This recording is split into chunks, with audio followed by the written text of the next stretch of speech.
যদিও এই পৃথিবী এখন মানুষ দ্বারা শাসিত, কিন্তু যদি ইতিহাসের পাতাগুলো পুনরাবৃত্তি করা হয় এবং আজ থেকে লক্ষ লক্ষ বছর পিছিয়ে যায়, তাহলে মানুষের আগে এই পৃথিবীতে এমন ভয়ঙ্কর প্রাণী ছিল যে আজ তারা বেঁচে থাকলে হয়তো মানুষ এই পৃথিবীতে টিকে থাকতে পারত না।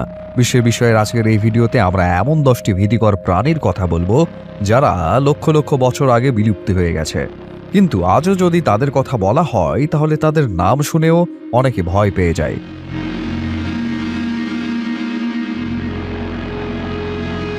নাম্বার 10, স্মাইলোডন।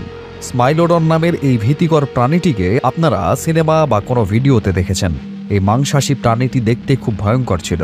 যে জিনিসটা এই প্রাণীকে আরো ভয়ঙ্কর করে তুলেছিল তা হলো এর দুটি ধারালো দাঁত, যা এর মুখ থেকে কিছুটা বেরিয়ে আছে। একটি সাধারণ মানুষের আঙুল 3 থেকে 4 ইঞ্চি লম্বা হয়, কিন্তু স্মাইলোডনের দাঁত 7 ইঞ্চি পর্যন্ত লম্বা হতো। ডাইনোসরের ধ্বংসের পর স্মাইলোডন তার সময়ের সবচেয়ে বড় শিকারী হয়ে ওঠে এবং সে তার তরবারির মতো ধারালো দাঁত দিয়ে তার শিকারকে টুকরো টুকরো করে ফেলত। তার লম্বা দাঁতের কারণে লোকে একে সাবের টুথ টাইগারও বলে। আরেকটি আশ্চর্যের বিষয় হলো এই বাঘগুলো মানুষের সাথেই থাকত। এক রিপোর্ট অনুযায়ী স্মাইলোডন 10,000 বছর আগে বিলুপ্তি হয়ে যায়। জলবায়ু পরিবর্তনের কারণে বরফ যুগের অবসান হয়েছিল, যার কারণে মানুষ এই বাঘকে শিকার করা শুরু করে এবং দেখতে দেখতে পৃথিবী থেকে এই বাঘের অস্তিত্ব মুছে যায়। কথিত আছে যে এই বাঘগুলো খুব শক্তিশালী ছিল। এই বাঘটিকে যদি বর্তমানে সিংহের সাথে প্রতিদ্বন্দ্বিতা করানো যেত তাহলে হয়তো এই বাঘেরা জয়ী হতো।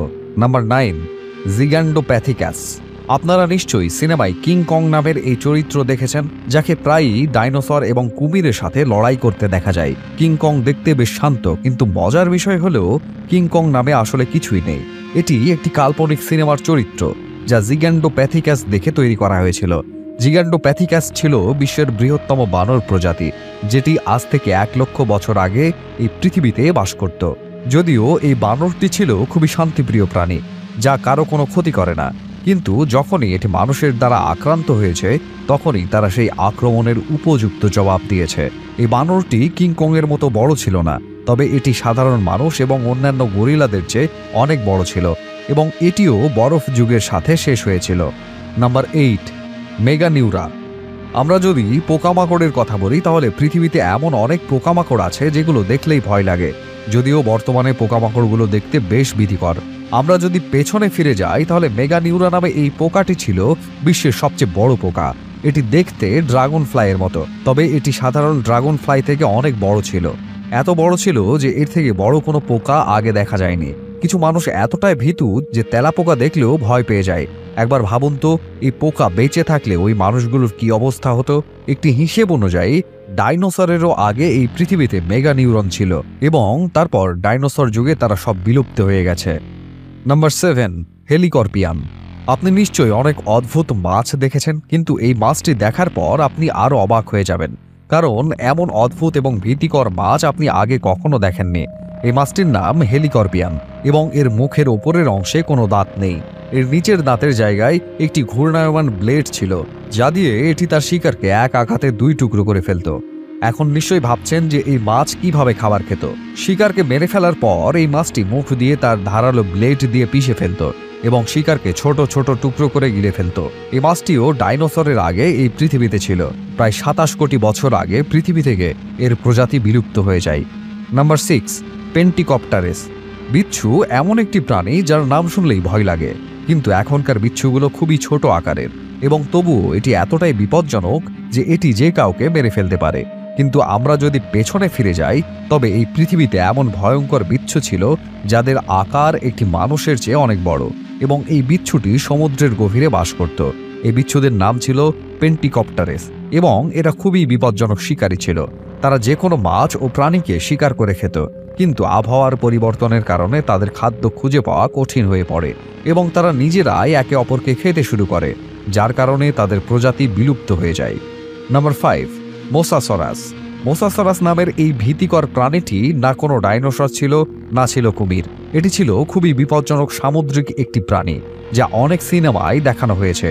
এর দৈর্ঘ্য ছিল প্রায় 55 ফুট, যার কারণে এটি ছিল বৃহত্তম সামুদ্রিক প্রাণীদের মধ্যে একটি। এই প্রাণীটি এত বড় ছিল যে এটি টিরেক্সের মতো বড় ডাইনোসরকে এক ধাক্কায় 2 টুকরো করে ফেলত। এই প্রাণীটিকে মুভিতে দেখলেই যদি এত ভয়ঙ্কর লাগে তাহলে সে বেঁচে থাকলে কতটা ভয়ঙ্কর হতো। এই প্রাণীটিও ডাইনোসরের সাথে এই পৃথিবীতে বাস করত, কিন্তু গ্রহাণু মাটিতে আঘাত করলে ডাইনোসরের সাথে সাথে মোসাসোরাসও এই পৃথিবী থেকে হারিয়ে যায়। Number 4, Titanoboa. আপনাকে যদি জিজ্ঞেস করা হয় যে পৃথিবীর সবচেয়ে বড় সাপ কোনটি, তাহলে সবার আগে আপনার মাথায় আসবে অ্যানাকোন্ডা বা পাইথনের মতো বড় সাপ, যেগুলো বর্তমানে বিশ্বের সবচেয়ে বড় এবং ভয়ঙ্কর সাপ হিসেবে বিবেচনা করা হয়। অবশ্য এরাই এই সময়ে সবচেয়ে বড় সাপ, কিন্তু যদি আমরা লক্ষ লক্ষ বছর পেছনে যাই, এই পৃথিবীতে অ্যানাকোন্ডা এবং পাইথনের চেয়ে অনেক বড় এবং আরও ভয়ঙ্কর সাপ ছিল, যার মধ্যে পৃথিবীর সবচেয়ে বড় সাপ ছিল টাইটানোবোয়া। এই সাপটিকে এখন পর্যন্ত সবচেয়ে বড় এবং সবচেয়ে ভয়ঙ্কর সাপ বলে মনে করা হয়। অ্যানাকোন্ডার সর্বোচ্চ উচ্চতা 20 ফুট এবং টাইটানোবোয়া 50 ফুট পর্যন্ত লম্বা ছিল। এটি এত বড় ছিল যে মানুষের কথা বাদ দিন, এটি একসাথে অনেক বড় বড় প্রাণীকেও গিলে ফেলত। একটি সমীক্ষা অনুসারে এটি অনুমান করা হয়েছে যে টাইটানোবোয়া যে প্রাণীকে খেত তার মধ্যে রয়েছে কুমির, বড় মাছ এবং অন্যান্য বড় প্রাণী। এই সাপটি 60 মিলিয়ন বছর আগে এই পৃথিবীতে ছিল, কিন্তু আবহাওয়া পরিবর্তনের ফলে শিকার খুঁজে পাওয়া খুব কঠিন হয়ে পড়ে, যার কারণে এই সাপটি পৃথিবী থেকে বিলুপ্ত হয়ে যায়। Number 3, megalodon. আজও সমুদ্রের অভ্যন্তরে বসবাসকারী প্রাণীদের মধ্যে হাঙর সবচেয়ে ভয়ঙ্কর প্রাণী, এবং এমনই একটি হাঙর যার নাম দ্য গ্রেট হোয়াইট শার্ক বিশ্বের সবচেয়ে ভয়ঙ্কর হাঙর হিসেবে বিবেচিত, যাকে সমুদ্রের রাজাও বলা হয়। এই হাঙর তার শিকারকে ছিঁড়ে ছিঁড়ে খেয়ে ফেলে। কিন্তু যদি আমরা 40 মিলিয়ন বছর পেছনে যাই, তাহলে সেখানে একটি হাঙর ছিল যার আকার মোজাসোরাসের চেয়েও বড় ছিল। এটি আজকের গ্রেট হোয়াইট হাঙরের চেয়েও 3 গুণেরও বেশি বড় ছিল। এই হাঙরের নাম ছিল মেগালোডন এবং এটি ছিল তার সময়ের সবচেয়ে বড় সামুদ্রিক শিকারী। এখন ভাবুন, এই ছোট গ্রেট হোয়াইট শার্ক যদি এত বিপজ্জনক হয়, তাহলে মেগালোডন কতটা বিপজ্জনক হবে। একটি সমীক্ষা অনুসারে এটি অনুমান করা হয়েছে যে যদি মোজাসোরাস এবং মেগালোডনের মধ্যে একটি লড়াই সংঘটিত হয়, তবে এটি মোজাসোরাসকে টুকরো টুকরো করে ছিঁড়ে ফেলতে পারে। Number 2, mega crocodile. আজকের কুমিরগুলো খুব ছোট, কিন্তু এখনও তারা এতটাই বিপজ্জনক যে তারা যে কোনো প্রাণীকে তাদের শক্ত চোয়ালে আটকে রাখে যতক্ষণ না তার জীবন চলে যায়। কিন্তু আজকের এই কুমিরগুলো তো কিছুই নয়। ঠিক 11 কোটি বছর আগে এত বড় কুমির ছিল যা মানুষ কল্পনাও করতে পারেনি। সম্প্রতি বিজ্ঞানীরা কুমিরের কিছু হাড় খুঁজে পেয়েছেন, তবে এই হাড়গুলো এত বড় যে ডাইনোসরের হাড়গুলোও এই হাড়গুলোর তুলনায় কিছুই নয়। এই হাড়গুলো পৃথিবীর সবচেয়ে বড় কুমিরের ছিল, যাকে মেগা ক্রোকোডাইল বলা হয়। এই কুমিরটি এতটাই বড় এবং ভীতিকর ছিল যে এটি টিরেক্সের মতো একটি বড় ডাইনোসরকে মাত্র এক আঘাতে টুকরো করে ফেলে দিতে পারে। ডাইনোসরেরা এর সামনে ছাগলের বাচ্চার মতো ছিল, যেখানে মানুষ এর সামনে ইঁদুরের মতো হবে।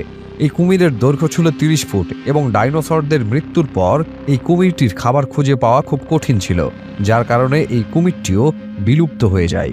Number 1, T. rex. টিরেক্স, যার পুরো নাম টাইটানোসোরাস, এখন পর্যন্ত সবচেয়ে বিপজ্জনক প্রাণী হিসেবে বিবেচিত হয়। এটা এতটাই হিংস্র এবং বর্বর ছিল যে সে তার চেয়ে বড় ডাইনোসরকেও মেরে খেত, তাই তাকে ডাইনোসরের রাজাও বলা হয়। এর চোয়াল ছিল খুবই মজবুত ও শক্তিশালী। এর কামড়ের শক্তি গ্রেট হোয়াইট শার্কের চেয়েও 3 গুণ বেশি ছিল, যা এটিকে এখন পর্যন্ত সবচেয়ে ভয়ঙ্কর শিকারী করে তুলেছে। যখন আমরা এই ডাইনোসরকে সিনেমায় দেখি, তখন আমাদের এত ভয় লাগে যে এই ডাইনোসর পর্দা ভেঙে বেরিয়ে আসবে। এখন ভাবুন তো, সে বেঁচে থাকলে মানুষের কি অবস্থা হতো। এই ছিল এমন কিছু প্রাণী যা এই পৃথিবীতে আর নেই। প্রকৃতি এই প্রাণীগুলোকে অনেক আগে ধ্বংস করেছে। হয়তো প্রকৃতি এই সব কিছু করেছে মানুষকে অস্তিত্বে আনার জন্য, কারণ এই প্রাণীগুলো বেঁচে থাকলে হয়তো মানুষ কখনোই এই পৃথিবীতে তাদের জায়গা তৈরি করতে পারত না। না জানি এই পৃথিবীতে আরও কি কি প্রাণী থাকতো। মানুষ শুধু সেটুকুই জানে যা সে আবিষ্কার করেছে, কিন্তু কে জানে এই পৃথিবীতে আরও কি কি ছিল যা এখনও মানুষের দৃষ্টির আড়ালে। এই ছিল বিশ্বের বিস্ময়ের আজকের এই ভিডিওতে। আশা করছি ভিডিওটি আপনাদের সকলের কাছে অনেক ভালো লেগেছে। ভিডিওটি কেমন লেগেছে তা জানিয়ে কমেন্ট করুন। ভিডিওটি ভালো লাগলে লাইক এবং শেয়ার করুন। এরকম আরও ভিডিও পেতে আমাদের চ্যানেলটি সাবস্ক্রাইব করুন। ধন্যবাদ।